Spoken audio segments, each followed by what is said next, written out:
Chapter 2. Dry Firewood Beneath the Snow. That morning the sky was still gray, like cold water that had not yet broken into thaw. Through the crack of the window, only a thin strip of light entered the room, enough to reveal floating dust motes and the pale smoke lingering near the ceiling. The fire had already been awake for some time. It did not blaze. It only smoldered, steady, patient, like a breath that would not end. Each time a small piece of dry wood slid down and cracked softly, the sound rose inside the little house like a gentle reminder that the day was still continuing. Anne sat by the stove, pressing her palms together for warmth.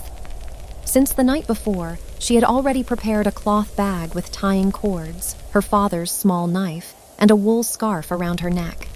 Before, she would not have needed to worry about such things. When winters were shorter, her father still handled the firewood himself, and her mother would sit by the window mending clothes while calling the children over for breakfast. But lately, everything in the house had slowed by 1 degree. Her mother coughed more often, her father spoke less, and Anne had somehow grown up in the long nights without noticing it happen. Mrs. Haw was still lying on her side near the stove. Her face had become thinner after so many days of illness, yet her eyes remained bright in a gentle, deep way, as though they still held another sky of their own. Mee was asleep beside her, hair spread across the pillow, one leg bent in a pose children keep when they dream of running across a summer field. Mr. Lum stood in the middle of the house, tying his boots. He wore an extra thick coat whose shoulders had worn soft at the same old place. Bent over, he looked both sturdy and quiet, like a tree that had endured many winds, silent on the outside, but still sending sap upward each day. "Which direction are you going, Father?" Anne asked. He looked up. "The eastern slope. Yesterday I saw a few pine branches broken after the storm. If the snow has not covered them too much, we may still gather some." "I'm going with you." He studied her for a long moment. Anne did not avoid his gaze. She knew he was considering not only the path, but also her strength, the cold, and the distance between home and the place where they might find wood. At last, Mr. Lum nodded. "All right, but stay close to me. Do not run ahead." And answered softly, "Yes." Mee stirred under the blanket, rubbed her eyes, and asked sleepily, "Where are you two going?" Mrs. Haw brushed the child's hair. "To collect some wood. I want to go too." "The snow path is too cold," her mother said. "Stay here with me." Mee pouted, but her protest was cut short by the smell of porridge rising from the pot. Mrs. Haw poured her a small bowl, adding a few grains of salt and a thin slice of radish. Winter breakfasts in this house were so simple they seemed almost transparent, yet those sitting around the stove had learned to look through the sparseness and see the warmth within. Mr. Lum took the small axe, and took the cloth bag and folding knife. Before stepping out, he turned back and looked at his wife. The glance was brief, but enough for Mrs. Haw to understand. Every reminder had been folded into that one look. Do not overexert yourself. Do not leave the bed. Drink warm water if you cough. Call Anne if the fire goes low.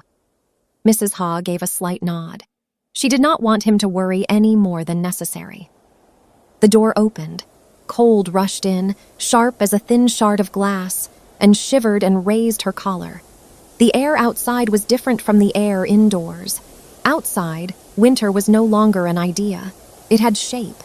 It sat on the roof, clung to the windowsill, covered the dry grass, slipped into the grain of the wood, and laid a sheet of freezing silence across everything. The narrow path leading to the eastern slope was only a winding trail between 2 rows of bare thorn bushes.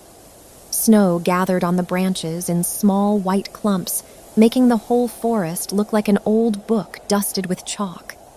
Now and then, a branch above would release a little snow, falling with a faint sound. In that stillness, even their footsteps were audible. Boots pressing into hard snow, a stick tapping against a thin crust of ice, the 2 breaths of father and daughter merging into one rhythm. As they walked, Anne kept looking around. She was not only searching for wood, she was learning how adults looked at winter. Good firewood did not lie in plain sight.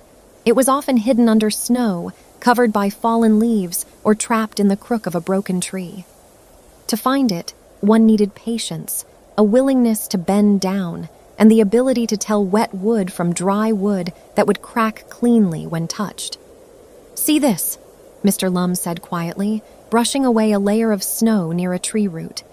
"This branch is still good. Look at the bark. If it stays dark gray like this, it has not rotted." And bent to inspect it. "What about that one?" "That one is damp, hard to burn. It will smoke too much. Leave it." She nodded and carefully picked up a thin, dry twig nearby. Every time she found a piece of wood suitable for the stove, she felt as though she had uncovered a small secret of the forest. The secret was not loud, but it was useful. It meant another evening, another bowl of porridge, another long night survived. Going deeper, they reached a patch where many old pines had been broken by the storm before. There, the snow had not yet covered all the scattered branches. Mr. Lum crouched first and chopped at the thicker limbs with his small axe, and moved in a circle, gathering the thinner twigs. Her hands soon turned stiff with cold, but she did not complain. She only rubbed her fingers together from time to time and kept working. After a while, father and daughter drifted a few steps apart, each bent over their own task. The forest became still. Even the wind seemed to settle. Only the sound of clothing brushing against dry branches remained. Then Anne noticed an unusual color hanging on a low limb. At first she thought it was an old strip of cloth, but when she moved closer, it became a faded wool scarf, one end caught on a thorn, the other hanging loose over the snow. "Father," she called softly. Mr. Lum turned. When he saw the scarf, he stopped. It was not new. The wool had turned a dirty gray, the fibers roughened and stained with dried mud. Yet the way it hung from the branch made it seem as though some invisible hand had dropped it there in haste. Someone passed through here, he said, and followed the direction he pointed. On the thin snow, there were a few faint tracks, almost erased by wind. They were no longer clear, but still enough to tell that someone had come this way, perhaps lost, perhaps returning, perhaps moving onward into the white distance. "Father, was that person lost?" "Perhaps. Is that person all right?" Mr. Lum did not answer at once. He lifted the scarf and shook off the snow from its edge. Then he folded it and tucked it into his inner coat pocket. "If they are still alive, then they must have found the way," he said after a moment. "If not, winter does not keep footprints for long." And fell silent. The answer did not frighten her, but it made her chest feel heavier. In the mountain winter, everything seemed more fragile. People, animals, branches, roofs, even promises could be hidden by wind and snow. They continued. Every time they found a patch of fallen wood, they bent to gather it. Now and then, Anne picked up a piece that would make good kindling. Now and then, her father found a pine branch still carrying a trace of resin. In the cold air, the scent of broken pine was strange, fresh and sorrowful at once, like a memory just shy of being named. Anne liked that smell. It made her think of late autumn days, when her mother could still stand at the doorway, warming her hands in weak sunlight and saying, "The smell of pine is the smell of a season that has not yet fully left."